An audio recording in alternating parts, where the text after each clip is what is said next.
then the election. The same thing with the House of Reps about the elections. They had other issues in the Senate.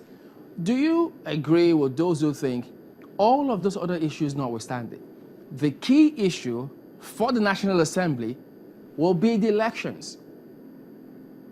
Yes, I do. I do agree. There's no question about the fact that no assembly will have a single item on its order paper.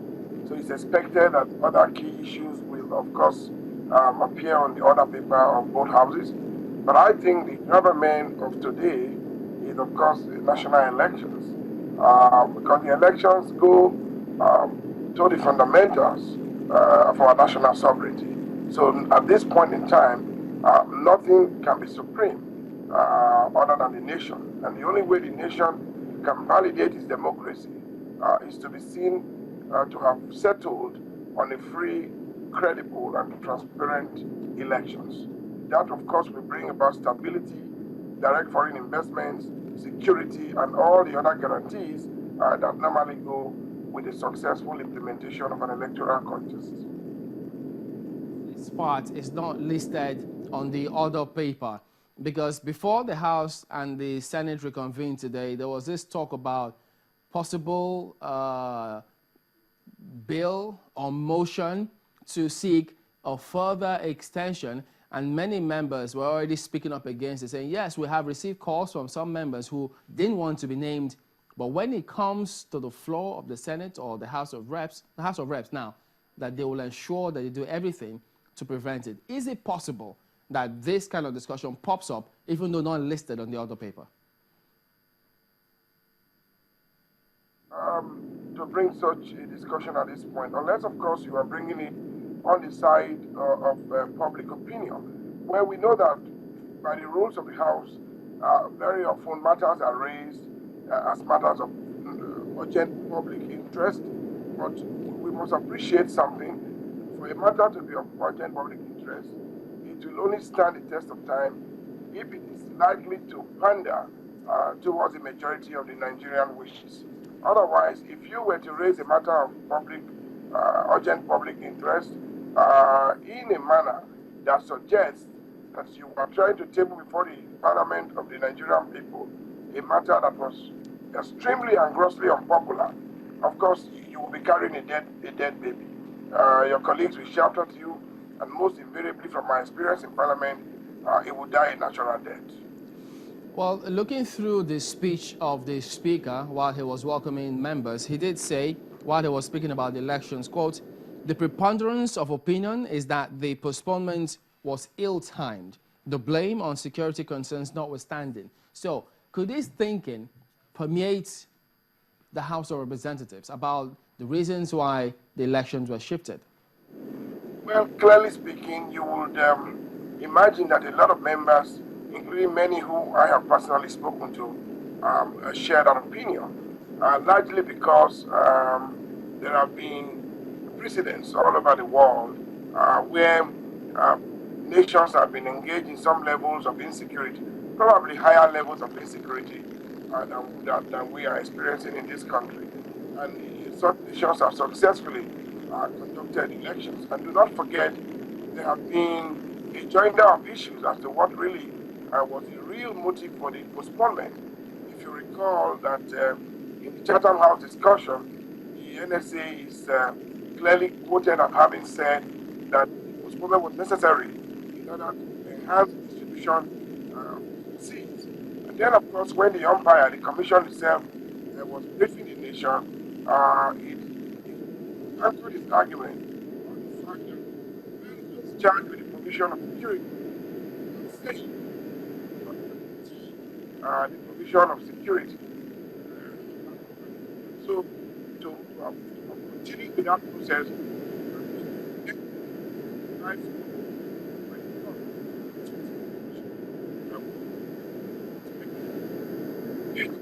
so that already is a mixed signal, and it's a big doubt in the minds of many Nigerians, including the lawmakers. So there's no question that while resume and discuss these issues, they will definitely have in their mind this very strong feeling of the Nigerian people that story about the postponement really has not been told. They will be expecting to find out what really was it. Was it the lack of preparation by the Commission? Was it that the security agencies were really not prepared? Would security concerns in 14 local governments be a reason not to conduct elections in the other over 700 local governments in the Federal Republic of Nigeria? I think these are the questions that members will be trying to provide answers to, and that will make it quite difficult to persuade them as to the genuineness or well-meaning nature of this postponement. All right, Honorable House, I will come back to you in just a moment. Just hold on for us there. So we'll take a moment now. We'll be back after the break. Join us again. Welcome back. It's time now for a look at the headlines with Ayotunde Balogun. Hello, Ayo. Thank you very much, Chamberlain. These are the headlines. A sporadic gunshot in Okrika today scuttled the APC governorship rally at the National Secondary School in River State in South Nigeria. Now, before the disruption, our correspondent, Charles Aruka, explained that 3 explosions were heard before the APC governorship candidate arrived at the rally venue. We can also confirm that a staff of Channels Television was also stabbed, but is now receiving a treatment in a hospital.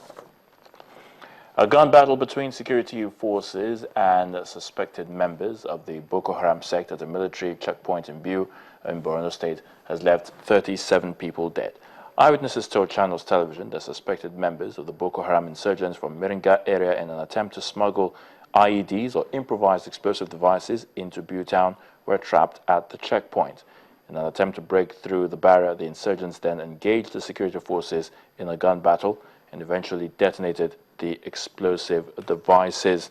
A member of the Biu Youth volunteer involved in the rescue of the victims said 17 members of the insurgents were killed in the gun battle, while 20 civilians, made up of hawkers, travelers, farmers, and some members of the civilian JTF, were also killed. Now, the Senate has summoned the chairman of the Independent National, Professor Atahiru Jega, to appear before it. That's tomorrow, Wednesday, the 18th of this month, and explain the reason for the postponement of the general elections. Professor Jega is expected to appear along with card readers to demonstrate how the Commission intends to use them during the polls.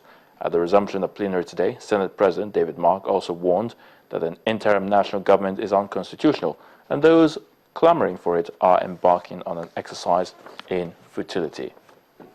The government of Ukraine and pro-Russian rebels in the east have failed to begin withdrawing heavy weapons from the front line. The two sides were supposed to start the pullout 2 days after the ceasefire came into effect. But the government said it would not pull back until fighting ends in the besieged town of Debaltseve.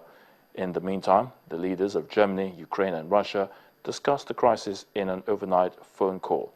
Germany says they have agreed on concrete measures for observers to have greater access, but then gave no details. Now, those are the news headlines. It's still Nigeria 2015. Chamberlain, you have the floor now.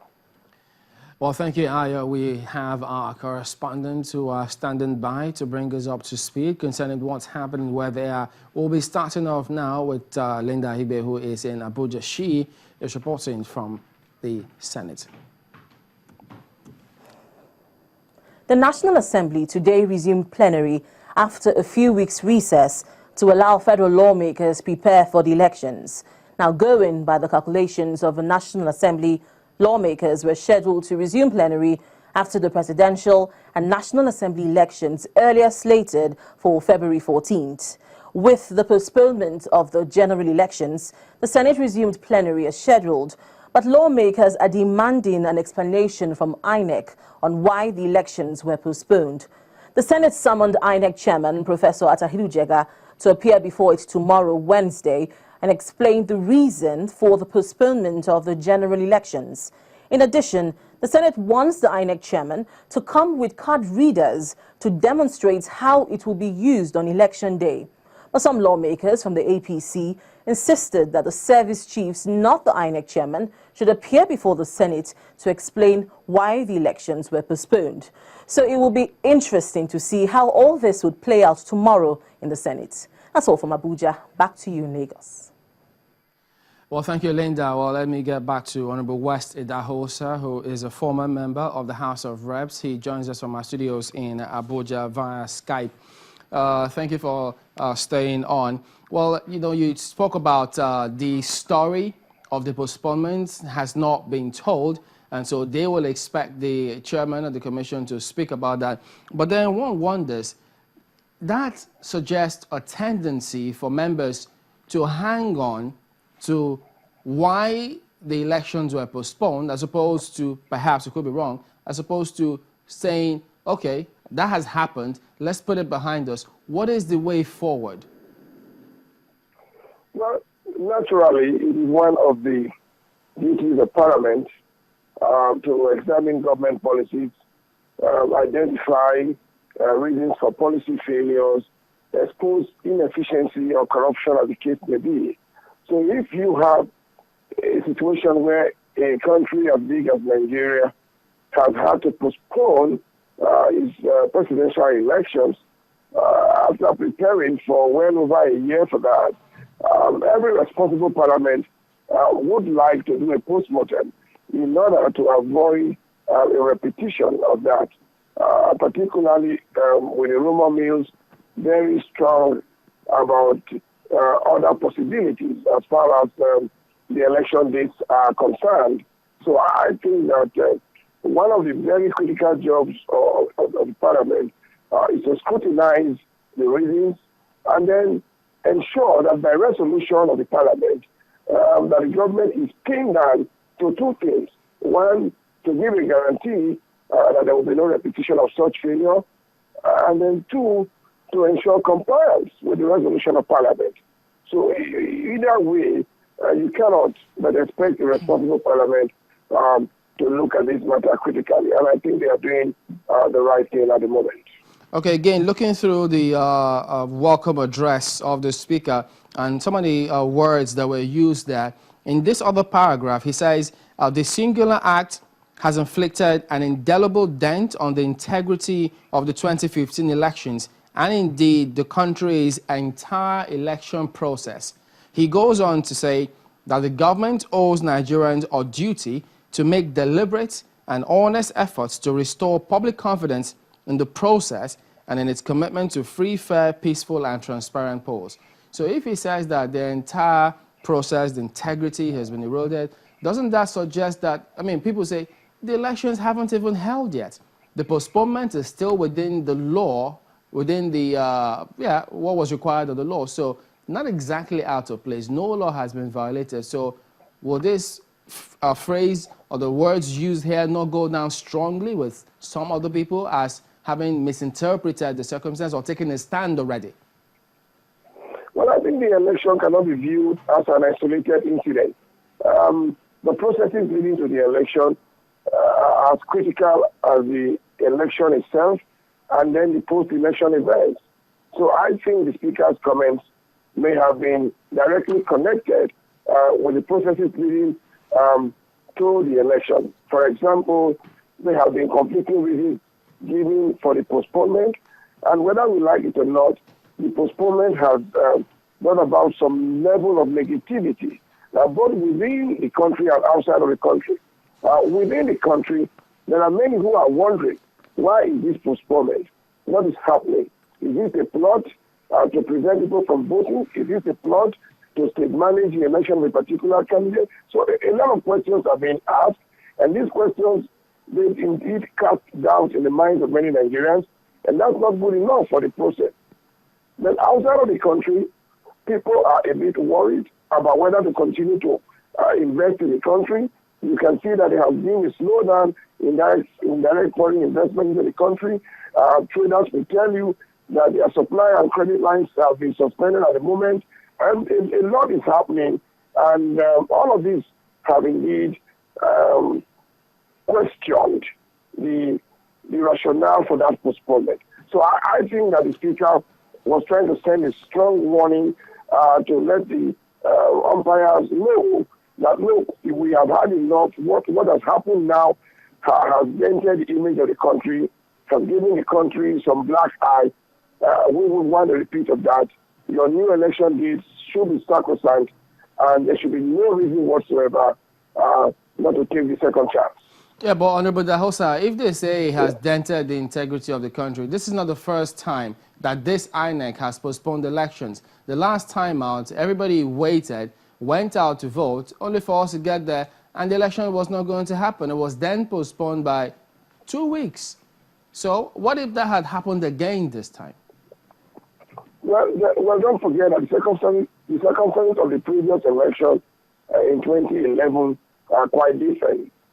Significantly, there has been an increased awareness on the part of Nigerian voters. And as you can see, that the new figures of registration data released suggest that about 70 million or so plus have registered for these elections. And if you go to the social media, you will see that this has been a record interest in the electoral process. So when you have hyped up the Nigerian perception about their readiness to go and vote in their leaders, and then suddenly you send a mixed signal. In one breath, you say that you have not distributed enough PVCs, and so reasonably you cannot be expected to conduct a credible, free and fair elections. And then in another breath, you say that you have been advised by the military that as a result of their preparedness to take on the insurgents, they will not be in a position to guarantee security to the citizens of this country. Now, both excuses have been queried and questioned by many right-thinking Nigerians. The first excuse has been challenged on the basis that even if you say that not everyone has collected their PVC, a significant number of Nigerians have done, at least at the time of the postponement, totaling over 59% of the Nigerians who indeed registered. And then the second is, can it really be said that a country with an army larger than over 100,000 troops and many other paramilitary forces can truly say that they cannot guarantee the security of their citizens merely because there are insurgent difficulties